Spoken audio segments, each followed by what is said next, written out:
ہلکی ہو گئی ہے۔ میں قدرے بشاشت سے اس کے ساتھ چلنے لگا۔ ارد گرد پھر وہی پریشان اور وحشت زدہ لوگوں کی ہلچل تھی۔ ہم کچھ ہی دور آگے چلے تھے کہ سامنے سے چودھری مختار صاحب آتے نظر آئے۔ انہوں نے شاید مجھے دیکھ لیا تھا اور میری ہی طرف آ رہے تھے۔ چودھری صاحب میرے بیٹے جمشید کے سسر کے بزنس پارٹنر تھے۔ اس حیثیت سے میری ان سے رسمی واقفیت تھی۔ میرے قریب آتے ہی انہوں نے مجھ سے گلے ملنے کی کوشش کی، جسے صالح نے ہاتھ آگے بڑھا کر یہ کہتے ہوئے ناکام بنا دیا، دور رہ کر بات کرو۔ اس کا لب و لہجہ اتنا درست تھا کہ مجھے بھی اس سے اجنبیت محسوس ہونے لگی۔ اپنی اس رسوائی کے باوجود چودھری صاحب کے جوش میں کمی نہ آئی۔ وہ کہنے لگے، مجھے یقین تھا عبداللہ صاحب آپ مجھے ڈھونڈتے ہوئے ضرور آئیں گے۔ آپ کو یاد ہے عبداللہ صاحب، میں نے ایک مسجد تعمیر کرائی تھی جس میں آپ بھی نماز پڑھا کرتے تھے۔ اس کے علاوہ بھی میں غریبوں مسکینوں کی مدد کیا کرتا تھا۔ مجھے یاد ہے چودھری صاحب، میں نے دھیرے سے انہیں جواب دیا۔ بس تو آپ میری سفارش کر دیجئے، میں بہت دیر سے پریشان گھوم رہا ہوں۔ یہاں تو جس کو دیکھو اپنی ہی پڑی ہے، نہ کوئی کچھ بتاتا ہے، نہ سیدھے منہ بات کرتا ہے۔ یہ آخری بات کہتے ہوئے انہوں نے بے اختیار صالح کی طرف دیکھا۔ میں نے بھی گردن گھما کر صالح کی طرف دیکھا۔ اس نے لمحہ بھر کے لیے مجھے دیکھا اور پھر چودھری صاحب کے چہرے پر نظریں گاڑتے ہوئے بولا، آپ نے مسجد ضرور بنوائی تھی، مگر اللہ تعالیٰ کے لیے نہیں بلکہ اپنی نیک نامی کے لیے۔ جب پیسے اللہ کو دیے جاتے ہیں تو گردن جھکی ہوتی ہے، ہاتھ بندھے ہوتے ہیں، لہجہ پست ہوتا ہے اور دل میں عاجزی اور خوف ہوتا ہے۔ مگر آپ کے معاملے میں ایسا نہیں تھا۔ آپ اپنا نام چاہتے تھے، سو دنیا میں نام ہو گیا۔ اب تو آپ کو حساب دینا ہوگا کہ یہ پیسہ کمایا کس طرح تھا۔ اور ہاں، اچھے کاموں پر تو آپ کبھی کبھار ہی پیسے خرچ کیا کرتے تھے۔ یہ کیوں نہیں بتاتے کہ ملک کی ایک مشہور اداکارہ کا قرب خریدنے کے لیے آپ نے کروڑوں روپے خرچ کر دیے تھے۔ آپ کے کھاتے میں زنا کا گناہ ہے، ایک دفعہ کا نہیں بلکہ بار بار کا گناہ۔ خرچ کو تو چھوڑیے، آپ کی تو آمدنی میں بھی رزق حرام کی وافر ملاوٹ تھی۔ آپ ملاوٹ کرتے تھے، ذخیرہ اندوزی کرتے تھے، لوگوں کو حد سے زیادہ منافع لے کر چیزیں فروخت کرتے تھے، بجلی چوری، دھوکہ دہی، ملازمین کے حقوق میں ڈنڈی مارنا، یہ آپ کے کاروبار کے بنیادی اصول تھے۔ اپنی ترقی کی انتہا پر پہنچ کر آپ نے ایک میڈیا گروپ بنا لیا تھا، جس کے ایک ٹی وی چینل پر آپ لوگوں کو خوش کرنے والے مذہبی پروگرام دکھاتے اور دوسرے پر آرٹ اور انٹرٹینمنٹ کے نام پر معاشرے میں حیا باختہ رویے عام کرتے تھے۔ آپ جانتے تھے کہ دنیا میں کامیابی کا راز لوگوں کو خوش کرنا ہے۔ کاش آپ یہ جان لیتے کہ دنیا و آخرت میں کامیابی کا راز لوگوں کو نہیں، خدا کو خوش کرنا ہے۔ صالح بے تکان بول رہا تھا اور الفاظ اس کی زبان سے تیر بن کر نکل رہے تھے۔ ان کا سامنا کرنا چودھری صاحب کے لیے ممکن نہ تھا، مگر ان کے لیے کوئی جائے فرار نہ تھی۔ وہ گردن جھکائے سنتے رہے۔ صالح کے لب و لہجے کی سختی نے چودھری صاحب کے چہرے پر تاریکی پھیلا دی تھی، مگر اس نے اس پر بس نہیں کیا اور کہنے لگا، ذرا پیچھے دیکھیے چودھری صاحب، آپ کے پیچھے آپ کی محبوبہ بھی کھڑی ہے۔ چودھری صاحب گھبرا کر پیچھے پلٹے۔ میں نے بھی نظر اٹھا کر چودھری صاحب کے پیچھے دیکھا۔ سامنے ایک انتہائی مکروہ شکل و صورت کی بوڑھی عورت کھڑی تھی، جس کے جسم سے بدبو کے بھپکے اٹھ رہے تھے۔ صالح نے میری پشت پر ہاتھ رکھا، جس کے بعد مجھے یہ ناقابل برداشت بدبو آنا بند ہو گئی، لیکن چودھری صاحب کے لیے یہ بدبو ابھی تک باقی تھی۔ وہ بد شکل بڑھیا چودھری چودھری کہتے ہوئے آگے بڑھی۔ اس بڑھیا کے قرب سے خوف زدہ ہو کر چودھری صاحب پیچھے ہٹنے لگے اور پھر بے اختیار بھاگنے لگے۔ وہ عورت یا بلا جو بھی تھی ان کے پیچھے ہاتھ پھیلا کر دوڑنے لگی۔ یہ عورت کون تھی؟ ان کے دور جانے کے بعد میں نے صالح سے پوچھا۔ یہ چودھری صاحب کی وہ داشتہ اور تمہارے زمانے کی مشہور اداکارہ، رقاصہ اور ماڈل چمپا تھی۔ صالح نے اس بد شکل عورت کا تعارف کرایا تو میں نے حیرت سے کہا، چمپا؟ مگر وہ تو بہت خوبصورت تھی، اور لوگ اس کے حسن کی مثالیں دیا کرتے تھے. ہاں، مثالیں دینے کے علاوہ اسے اپنا آئیڈیل بھی بناتے تھے. اب دیکھ لو لوگوں کے اس آئیڈیل کی شکل کیسی ہو چکی ہے. یہ عورت اپنے بھڑکیلے اور نیم اریا رقصوں سے معاشرے میں فحاشی پھیلاتی تھی. اب خدا کا فیصلہ یہ ہے، جن دلوں پر راج کرتی تھی جہنم میں انہی لوگوں پر اسے عذاب بنا کر مسلط کر دیا جائے. صالح نے ہنستے ہوئے جواب دیا. میں دل میں سوچنے لگا کہ میرے زمانے میں فحاشی شاید انسانی تاریخ میں سب سے زیادہ بڑھ چکی تھی. ٹیلی ویژن نے گھر گھر اس طرح کی اداکاراؤں کے جلوے بکھیر دیے تھے. اس دور کے تمام معاشروں نے فحاشی اور عریانی پھیلانے والی ایسی خواتین کو عزت کے بلند ترین مقام پر بٹھا دیا تھا.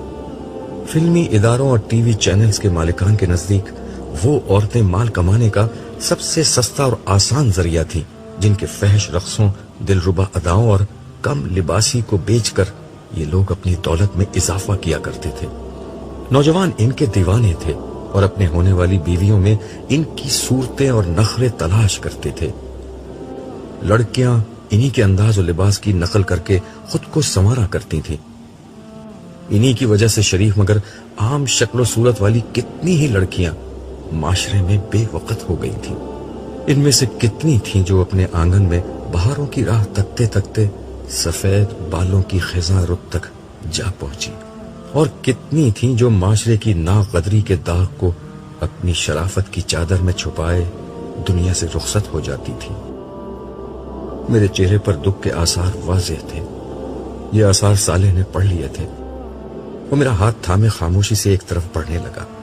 پھر کچھ دیر بعد ایک جگہ ٹھہر کر بولا، خدا نے تمہارے دکھوں کو دور کرنے کا ایک انتظام کیا ہے، مگر بہتر ہوگا کہ اسے دیکھنے سے قبل گزری ہوئی دنیا کا یہ منظر بھی دیکھ لو. اس کی زبان سے یہ الفاظ نکلے ہی تھے کہ میرے سامنے ایک منظر فلم اسکرین کی طرح چلنے لگا. مجھے لگا کہ میں اس منظر کا ایک حصہ ہوں اور بیان ہوئے بغیر بھی ہر حقیقت سمجھ رہا ہوں. صبح کی روشنی کھڑکی پر پڑے پردوں کو خاطر میں نہ لاتے ہوئے کمرے کے اندر داخل ہونے لگی تھی. کالج جانے کا وقت ہو رہا تھا، مگر شائستہ کی ہمت نہیں ہو رہی تھی کہ اس سردی میں بستر سے نکلے اور کالج جانے کی تیاری کرے. وہ عام طور پر فجر کی نماز پڑھ کر کچھ دیر مطالعہ کرتی اور پھر کالج کی تیاری، مگر آج وہ نماز پڑھ کر دوبارہ بستر میں لیٹ گئی تھی. کل رات ہی سے اس کی طبیعت ناساز تھی. نہیں، مجھے کالج جانا ہوگا ورنہ اسٹوڈنٹس کا بہت نقصان ہوگا، اور پھر امی ابو کے لیے ناشتہ بھی تو بنانا ہے. اس نے دل میں سوچا اور ہمت کر کے بستر سے اٹھ گئی. دھیرے سے چلتے ہوئے وہ برابر والے کمرے کی طرف گئی جو اس کے والدین کا تھا. اس نے آہستہ سے دروازہ کھول کر دیکھا. وہ دونوں گہری نیند سو رہے تھے. اس کے چہرے پر ایک اطمینان بخش مسکراہٹ آ گئی. شائستہ نے اپنی ساری زندگی اپنے گھرانے کے نام کر دی تھی. اس کے والدین اس کے بچپن ہی میں معذور ہو گئے تھے. وہ 3 بہنوں میں سب سے بڑی تھی. والدہ نے سلائی کر کے بمشکل تمام انہیں پڑھایا تھا. تعلیم مکمل کر کے اس نے پہلے اسکول اور پھر ایک پرائیویٹ کالج میں پڑھانا شروع کر دیا. وہ اس کے خواب دیکھنے کے دن تھے. وہ بہت خوبصورت تو نہیں تھی، لیکن نوجوانی خود ایک حسن ہوتی ہے. اس کی زندگی میں نوجوانی کا مفہوم بس ایک ذمہ داری تھا جس میں خوابوں اور خواہشوں کی کوئی گنجائش نہ تھی. گھر کا خرچہ، والد کا علاج، مکان کا کرایہ اور چھوٹی بہنوں کی تعلیم. دونوں چھوٹی بہنیں خوش شکل تھیں. بڑی ہوئیں تو آنے والے ہر رشتے کا رخ انہی کی طرف تھا. شائستہ راہ کی دیوار نہیں بنی اور خوشی خوشی بہنوں کو ان کے گھر آباد کر دیا. یہ ذمہ داریاں پوری کرتے کرتے اس کی جوانی ڈھلتی چلی گئی اور اب وہ اپنے بوڑھے والدین کا بوجھ اٹھانے کے لیے تنہا رہ گئی تھی. ان حالات میں اس کا سہارا خدا کی ذات تھی. اسے خدا سے بہت شدید محبت تھی. اتنی محبت کہ زندگی کی کسی محرومی نے اس کے اندر تلخی نہیں آنے دی. وہ نماز روزی کی پابند تو بچپن سے تھی، مگر خدا کی محبت کی یہ مٹھاس اسے اس کے روحانی استاد عبداللہ صاحب کی کتابیں پڑھ کر ملی تھی. اور اب یہ اس کی زندگی کا مشن تھا کہ وہ خدا کی بندگی اور محبت کی یہ مٹھاس